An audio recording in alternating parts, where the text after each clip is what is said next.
You're listening to Trek FM. Hi, this is Robert Duncan McNeil, also known as Tom Paris from Star Trek Voyager. You're listening to Trek FM.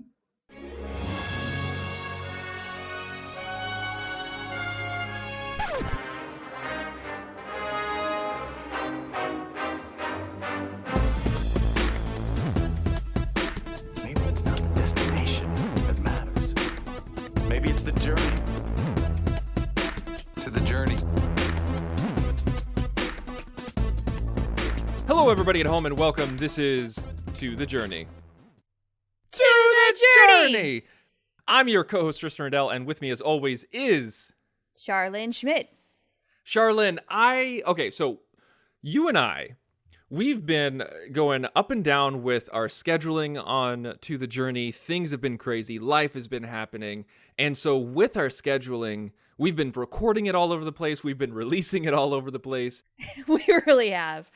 And with our crazy scheduling has also been kind of crazy topics where, you know, like we used to have it laid out. Man, when we were kids, it used to be so scheduled and organized where you and I would go, okay, this week we'll talk about this. Second week we'll talk about that. Third week we'll end with this and everything of that nature. Now you and I are like, oh man, okay, crap. I got an hour today where I am free. What do you want to talk about? This seriously happened, and we just came up with this idea, like, not that long ago at all. So this is this is our improvised nature sort of just leaking into every aspect of To the Journey, if you ask me. It really is, and as a correction, this is we just stole the idea a couple hours ago. That's true. That's true. I'm glad you mentioned that. Yes, this is not an original idea, but why don't you tell everybody what it is we decided to do for today? Okay, one of the coolest episodes of Earl Grey with Philip Gilfus, Darren Moser, and Daniel Prue was they wondered what the next generation would look like if it was an animated show. Yes. And so you and I both thought, hey, wouldn't that be hysterical if we did that with Voyager? And so that's what we're doing today. That is what we're going to do, and with one very noticeable absence, Aaron Harvey is not joining us because we did just come up with this whole thing, and I don't know, it's not very kind to invite somebody and say, hey, can you just jump on the microphone right now and talk about something that you have no preparation for? Sorry, Aaron, I'm sure you could add a lot to this, being a very animated guy, and if you have not checked out his podcast, Saturday Morning Trek, it's all about the animated Star Trek series. Take a look at that. This dude knows his stuff. I'm sorry you're not going to be here, Aaron, but I hope you enjoy listening to us nevertheless. Yes, this was a last-minute decision, and so let's just jump right into it. Okay, let's do this. Now, you and I are big animation fans. Yeah, we like a lot of animated shows like Bob's Burgers. I know you like American Dad. I'm, South Park. Of course, yeah, South Park. I'm a big Beavis and Butthead fan. There's plenty others that I watch on a very regular basis, like Metalocalypse. I'm kind of all over the place as far as animation goes. I don't know. There's something about a good cartoon, is there not? I don't know what it is. I think, you know, some people call it, I don't know how they phrase it, but they like when they see a person watching cartoons, even adult cartoons like Bob's Burgers or South Park or you know, like The Simpsons or American Dad or things like that, they think it's childish. You know, they see it as, oh, like adults desperately trying to hold on to their youth and their Saturday morning-ness. And it's so weird because when the first some of the first cartoons that came out, animation was geared towards adults. It wasn't until the Saturday morning revolution where it started gearing towards children. And I remember that there was this huge controversy, like when The Simpsons came out and then the South Park followed and like up the game, everyone was just like, but what if the children, Charlene? What if the children? That's right. What if they get confused? The children. Yeah, what if they get confused and watch it and then they're scarred for life? Anyway, I don't know what the point of what I'm talking about is, but it's we like it because it's funny. You can tell stories in a way that you couldn't tell in a normal sitcom atmosphere. Yes, absolutely. And I think it should become more widely accepted that, hey, animation is for everybody. You don't have to be a little kid. You don't have to be old. It's for all ages. depending on the show, of course. But, like, yeah, I mean, there doesn't have to be, I guess, like, because you're a grown-up, a so-called grown-up, that you can't enjoy animation and something that is not exactly real. No. So what? It's a form of entertainment, nevertheless. I don't really understand what the big deal is, but I think you nailed it when you mentioned the whole Saturday morning thing. We were certainly of the generation that grew up with Saturday morning cartoons, and the generation before us and since has too. Now, that's sort of gone by the wayside. I don't know if they still do Saturday morning cartoons anymore, but things like Nickelodeon and whatnot, they've definitely picked up the slack as far as animation and shows geared toward younger people. But then, that said, as enjoyable as those things are, well, as we grow up, why not have some animated entertainment? Animation can be smart. It can do things, like you said, that you can't otherwise do. It's incredibly imaginative, too. Absolutely, and that's the thing, is that you can get dramatic with it as well. You can get crazy with it. You can get intense with it. It doesn't have to be all slapsticky like American Dad or South Park or anything like that. Like one of my favorite animations is an adaptation of Dante's Inferno. Oh, And really? it's animated, and like each level of hell was directed by a different animation director. Oh, And so cool. I know, right? And so you get different styles for every level of hell. And so even Dante looks different, Beatrice looks different, and it's just Virgil looks different. And so it's just really, really cool. And it gets really intense. There's nudity, there's violence, there's religious themes, obviously. And it's just like, this is one type of story that can not easily, but like it's easier to tell with animation than it is with live action. And so you want to gear towards the animation, but it's not something for children. And so I'm not going to show like some 5-year-old who's used to Saturday morning cartoons, Dante's Inferno animated edition. But at the same time, I'm not going to feel like a child because I'm watching something drawn instead of acted. Right. Okay, that's a perfect example. No, of course you're not going to show that to a child because, for one thing, a lot of it's going to be lost on them. It's probably going to scare the bejesus out of them. and then also just the sheer art form of animation, showing different styles in each different level. That's got to be fascinating. I kind of want to check this out. I think it's on Netflix. Last time I checked, it's on Netflix. Check it out. It's really worth it. Okay. It's really cool. And the voice acting is absolutely amazing. I think Mark Hamill makes an appearance. So, oh, wow. Anyway, so that's our love of animation. And so we can go, the reason why we talked about so many different types of animation is because now starts the conversation of what type of animation is Voyager going to be like? Because, when people think Star Trek animation, they think Star Trek, the animated series. Absolutely. Now, I think they did get a couple of things right with Star Trek, the animated series. One is more alien characters, because you're not having to do a whole bunch of prosthetics and makeup. You can simply draw them like you would any other character. It's not necessarily that much more work. But then also imaginative storytelling. They're doing some things with that show that you couldn't really do on the live action series, which is where I feel our Voyager series also needs to go. Let's take advantage of those things. Yeah, the first thing that popped into my head was like exactly what you said. Like you could do crazier stories, you could do more alien characters. And so I'm thinking Species 8472. Yes. Let's see a Species 8472 storyline. Let's travel to fluidic space again. Let's not just see fluidic space, but let's see a planet within fluidic space and what that is like and how that civilization exists. Oh my gosh, yeah, okay, you could do a whole story arc just based on this whole thing where we're immersing ourselves in the culture that is Species 8472, really getting to know what makes them tick. Where do they live exactly? How do they live? You could explore so much right there that would be completely advantageous just because of animation. Absolutely, and that's the thing is that you can explore so many new and cool things. But let's establish the tone here. So, yeah. What's the delivery? Okay, so what's the delivery? What's the demographics? Are we going towards children, like Saturday morning? Are we going towards children as well as adults, kind of like Clone Wars and Star Wars Rebels? Or are we going just towards adults, where it's like maybe it's in a web series where it doesn't really need that Saturday morning feel, or it doesn't need a distribution deal on broadcast, so you don't have to pigeonhole it. It can just be whatever it is. What do you think? Okay, when we came up with this topic, this was the first question that came up, and I thought of two possibilities. One was, because Star Trek tries to be inclusive to everyone, it is a show for everybody, where there are certain references that adults are going to get. There's going to be plenty, though, for children to get as well, sort of like Shrek and animated works of that nature, where there is something for everybody, and then you can go back and revisit it when you're a child. Or, when you're a child, you watch it, and then as an adult, you go back and watch it again. You get a lot more out of it that you didn't even realize was there, simply because you've grown up and you're a little older. And then meanwhile, your mom and dad, they were laughing at that all along, and you wondered why. So I think that's one avenue we could do. And that might be the more appropriate one, just because it is Star Trek.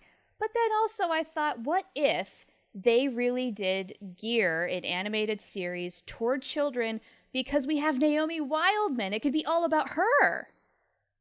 I am not in love with that idea.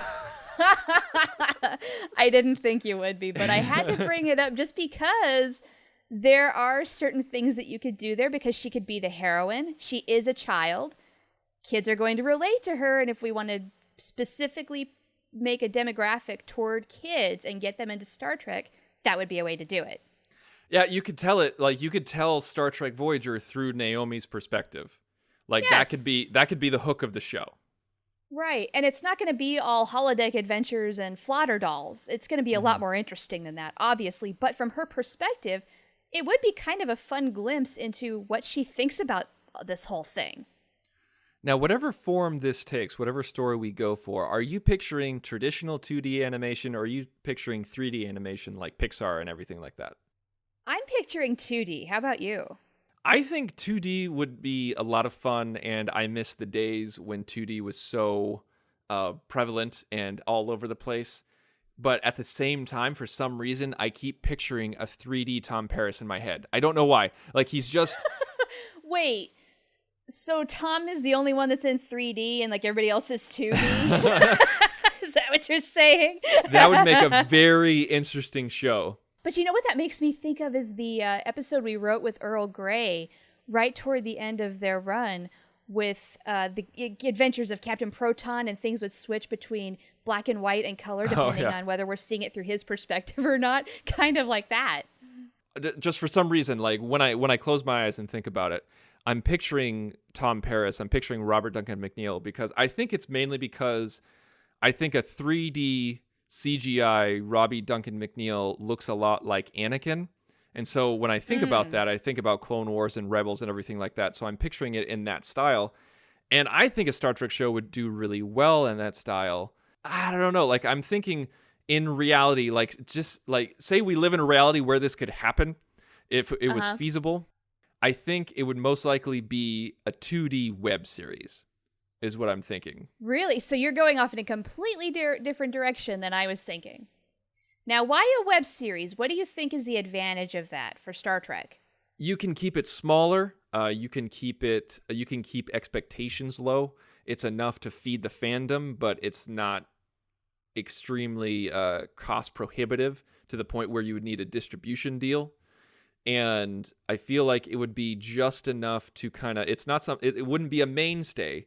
Okay, it wouldn't be on the same level of Star Trek Discovery, but it would be just enough to give the fandom new stories, but at the same time make it separate so it wouldn't have to deal with any kind of continuity or canon or anything like that, where you just make it simple yet engaging stories of untold stories in the Delta Quadrant. It's so that way you could keep it separate from the Alpha Quadrant, you could keep it from Deep Space Nine and TNG, and so you just don't contradict anything that happened in the show, but you can just imagine that these things happened in between the episodes. Okay, so you're thinking of it like as a supplemental then? Yes, it's a supplemental show, but the thing is, it's just in this world, Star Trek is not as profitable as Star Wars, and so I do not think you could sell a 30-minute show to a network when it took us so long to get Star Trek back on the air.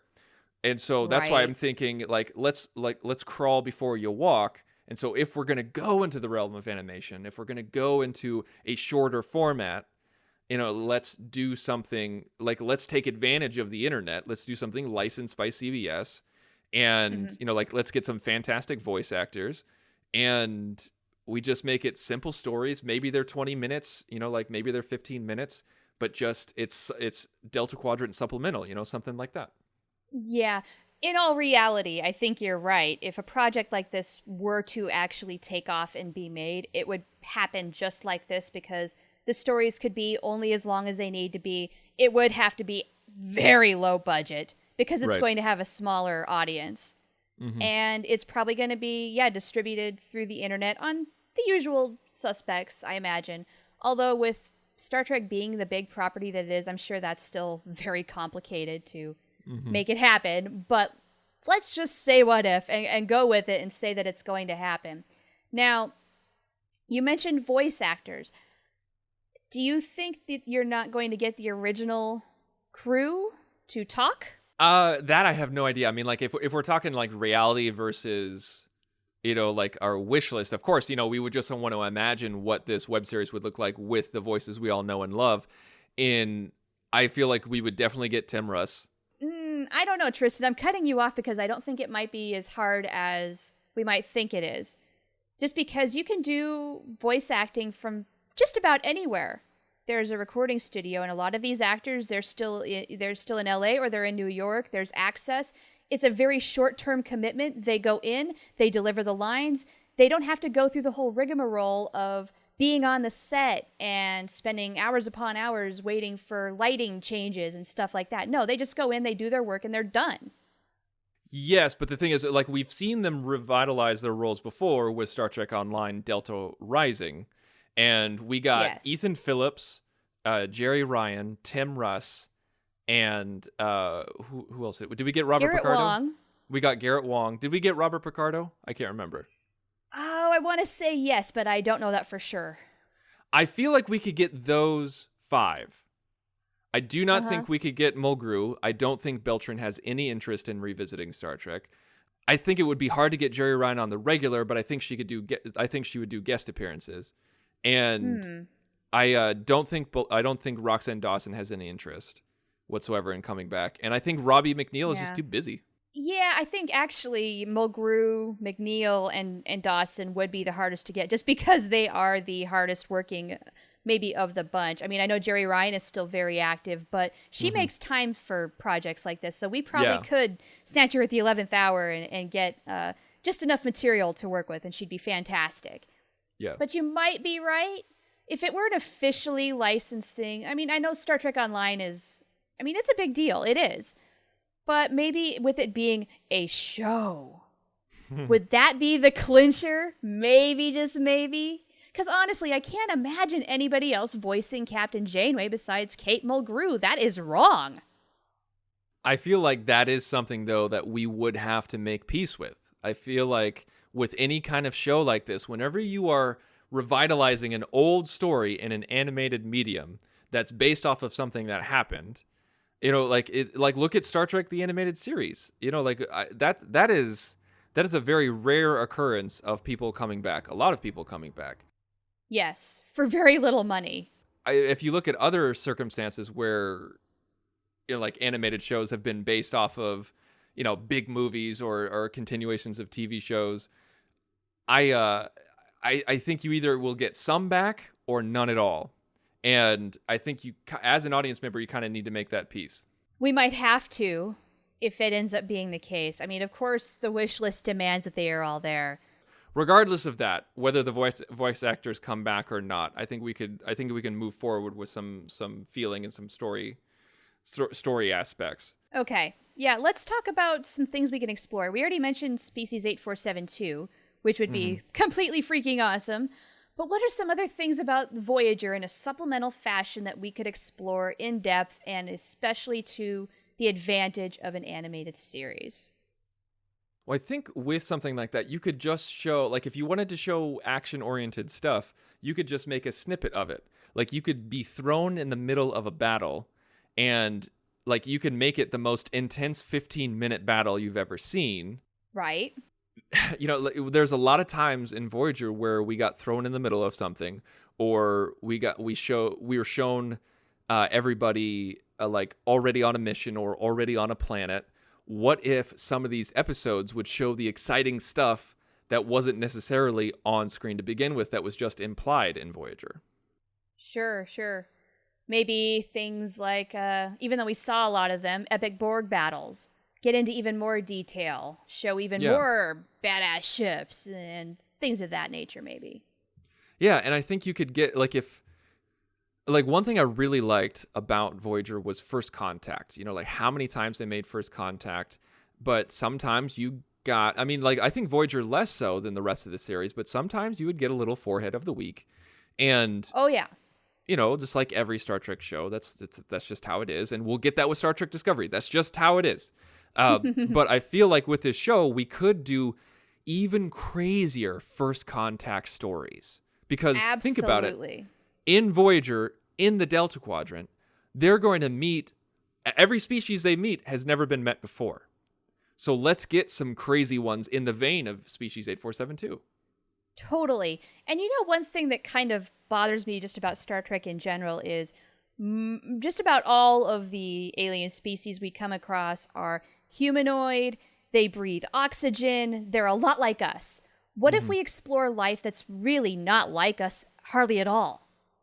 What if it runs on completely different elements, breathes completely different atmosphere, is going to be a lot more difficult maybe to deal with? I think that could make some great stories. Yeah, I think messing with environments that are not hospitable to humans would be a lot of fun, where things that are limited by live action television, where we could do more underwater stories, or we could do stories where they have to be in environmental suits, or just things of that nature, where maybe there's more episodes. Like very rarely did we see episodes that took place in space, you know, like in suits. And I think we saw a little bit more of that in Enterprise. I'm thinking of a few episodes where they're like on a comet and stuff like that. So we could do more stuff like that in Voyager that we never really got. Yeah, I think they did a lot more of that on Enterprise just because CGI got cheaper. Yes. And with animation, it would be a lot of fun to see maybe a couple of spacewalks, or like when they went to the Demon Planet, having to be in spacesuits. Yeah, you can do all sorts of creepy things like that. Sort of like how they did with the what was it, the Silver people? The Silver Blood. The Silver Blood. Thank you. What if we showed like episode 1.5, where we show an episode between Demon and between what's the name of that? Course Oblivion. Yeah, and show the contrast between the Silverblood people and the quote-unquote real Voyager crew. Well, I was thinking like the genesis of the Silverblood people, where we see them come about, like where we see the ship get made, where it's all happening on this planet, where all of a sudden they gain sentience and they start to have these memories that don't belong to them. They decide to go out. They decide to go and journey out, and but we show them forget along the way that they're copies. And so we show all of that. Like, that's the kind of thing that I was talking about before, where that would be so creepy, wouldn't it? Because we would know, they wouldn't know. How freaking weird is this going to be? And are we going to keep following these guys? What's happening with the other quote-unquote real crew? What's going to happen here? Yeah. I think those are the type of stories that would be a lot of fun. Absolutely. Oh, that's a great example right there. Now, in terms of the writing, with it being an animated series, do you suppose, and this is a stereotype, are they going to inject more humor into it? You know, I don't think so. I think if this actually did happen, the answer would be yes. I think they would inject more humor into it. I don't think it would be very good humor. I think you would hear a lot of music cues at the end where it's like, you know, like kind of that stereotypical yes. That's kind of where my mind went as well. I thought that's not necessarily a bad thing. I think it's a bad thing. I can see it going either way, though. It could be super dramatic, but I don't know. I always enjoyed the more lighthearted side of things, and so Voyager would be a great candidate to make even more lighthearted, because it was probably one of the more lighthearted of the Star Trek series as it was. I think it would be interesting. I'm going in the opposite direction, where I think it would be more fun to be an action-oriented series, because like if you got action-oriented with Deep Space Nine, you would get all philosophical and like war is hell kind of mentality. And with Voyager, Right, like I feel like with Voyager you could be action-oriented, but then be lighthearted at the same time, where it's thrilling, it's engaging, but then, oh, they're back in the mess hall all enjoying some pizza. You know, that kind of... I don't think you can do that with Deep Space Nine. Right. Yeah, no, as long as we have pizza, I'm in. I knew that would win you over. What can I say? Simple pleasures. Yeah. So that's how I kind of see it. We really needed to see that. Just in general, we really needed to see Tommy with a pizza at some point. So if we're going to animate it, we're going to see a hot steaming pizza in the mess hall. No doubt. We're also going to see a whole lot more Captain Proton.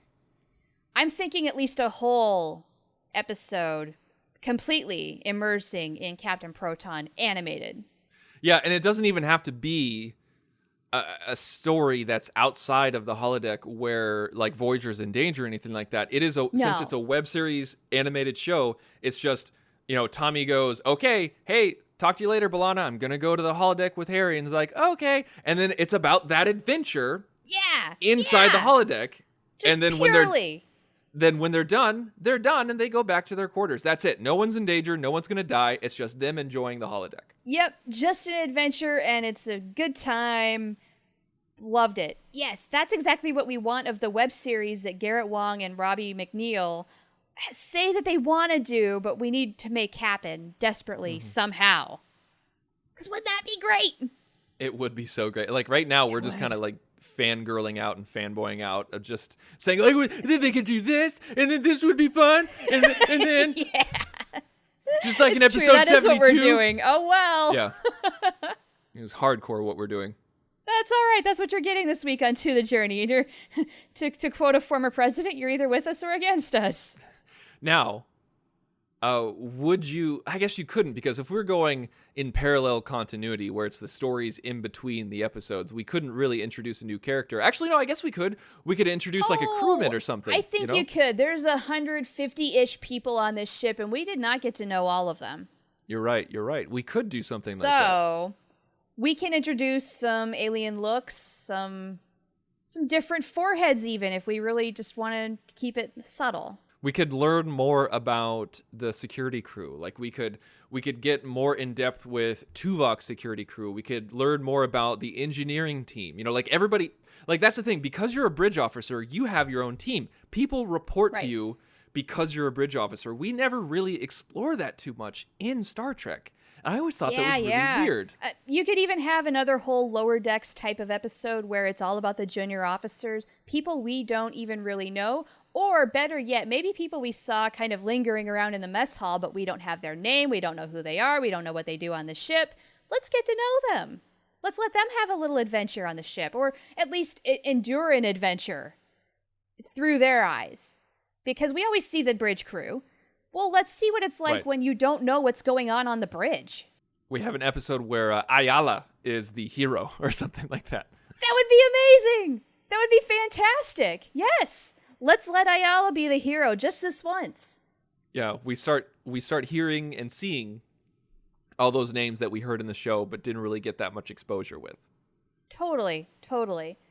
And I always thought with 150 or so people on that ship that we would get to know a lot of side characters. We really didn't. So here's an opportunity. That was a huge missed opportunity in Voyager to learn more about the lower deck crews. Yeah, it was. Especially like with DS9 as the example of showing such a great, massive set of characters working on all the cylinders, even like minor characters getting story arcs here and there. Mm-hmm. Voyager really had the opportunity to do the same, and we really could have embraced the whole concept of family even more so, because the family would be bigger, right? So, and if we could get a really great Lower Decks episode in TNG, in TNG, where there's 1,000 people on one ship, I think we can do it with 150. You would think. We've got 7 years, 150 people. We could at least get to know 3/4 of them. And And I know, and that's the thing is that, like, I know people will say, oh, well, you had Good Shepherd and you had No. and you had Learning Curve. And so people will cite those as examples, but we never saw those people again. And Right. And we yeah. never saw the Equinox crew again either. They just sort of disappeared into the bowels of the ship, I guess. Yeah. They really missed an opportunity of having returning characters. Yeah, absolutely. Plus, I want to know what happened with the Equinox characters. Let's That's a good one. animate them. Yeah, that's a great one. Like, let's have Equinox Part 3. Right, or even 2.5, yeah. Yeah, where we show what it's like for the Equinox crew to integrate into Voyager. Right, because that could have not been an easy task. Because that would be a really interesting dissection of what it's like, because now I know it was only a handful of people, but you could follow these people for a little bit where, like, at the beginning of the show, it was Starfleet and Maquis. How are they going to interact? It's these two people against each other. Then you have the Equinox crew.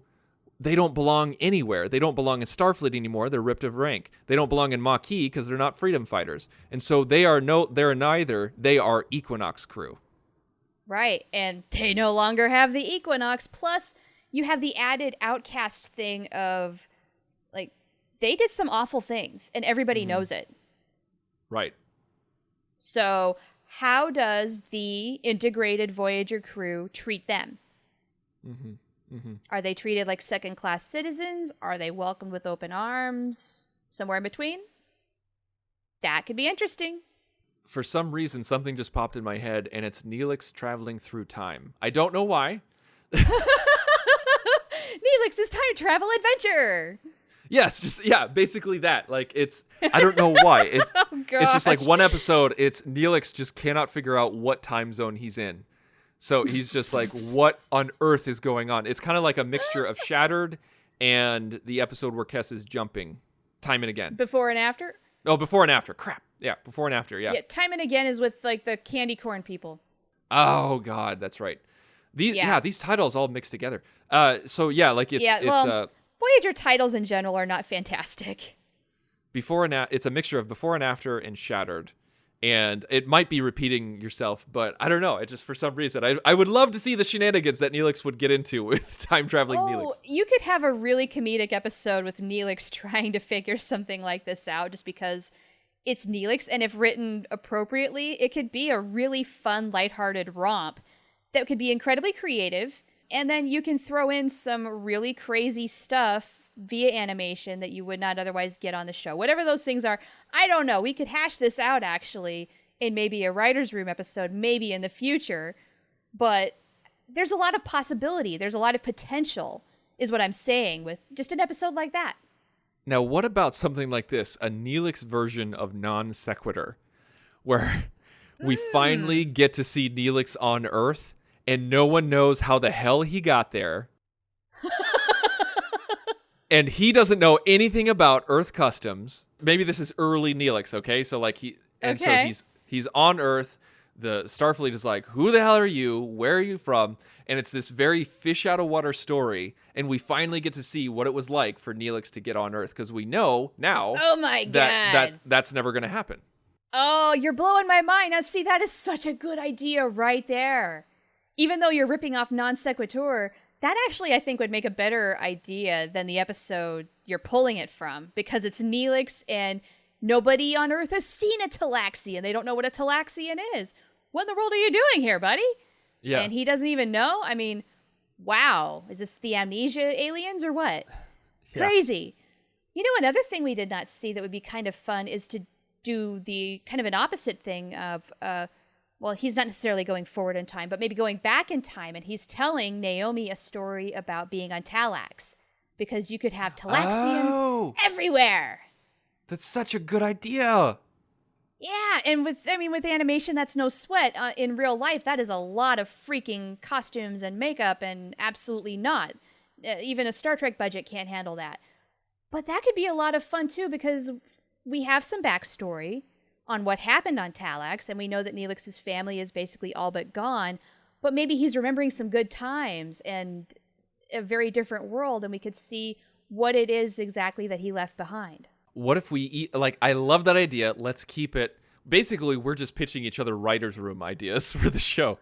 You know, this is kind of just what we do. We enjoy our writing, and we really do. So what if we took your idea and just a little bit further, what if we did a mythology episode where each person is telling a story, where Neelix is telling a story about the, what's it called? The tree, the ancestor tree, or whatever that thing is called. The tree in the Great Forest. The tree in the Great Forest. What he's talking about, the genesis of the Great Forest and how the tree came about. And maybe Chakotay is talking about his ancestors. Okay, so you're molding 1159 and Pathways. No. I'm taking it to focus on the word mythology here, where people are telling stories, myths of their people. And we get to see that animated in a fantastical fashion. Oh, now see, that would be really cool, because then again, you're maybe tapping into things like gods and goddesses of the ancient world. Just imagine cool Tuvok telling that story about the gods and goddesses of Vulcan culture. Right, the teachings of Surak. Yeah, the teachings of Surak and things like that. So maybe that could be another Ancestors Day episode where they don't just talk about their own history, but they talk about the history of their people and what they believed in. Oh, that would be really cool, too. And that could also answer some questions about how old some races are, like Talaxians. We really don't know how long they've kind of been around. Char, What? I just had a great idea. I need to calm myself down. I need some ice. I need some ice. Okay. Rest Okay. your head. Okay. Easy. In All right. and out. 7 of 9 tells everyone the true story of the genesis of the Borg. Oh, okay. I'm fanning myself right now. I can't breathe. Woo! I can't breathe. That's a big one. I'm coming, Elizabeth. I'm coming. This is it. This is the big Oh one. my God. Whoa, now would that not be a mind blower? Here's the challenge as the writer of that episode is you've got a big idea. You have a lot of people wondering what the answer is to that ginormous question. You're going to have a lot of hype. That's a lot of pressure. What do you do? Hey, you know what, Char? You know what I think we can do, or what they can do? What? They can tune in next week to find out, because until then, this has been To the Journey. Seriously? You're going to do this to us? To the Journey. To the Journey.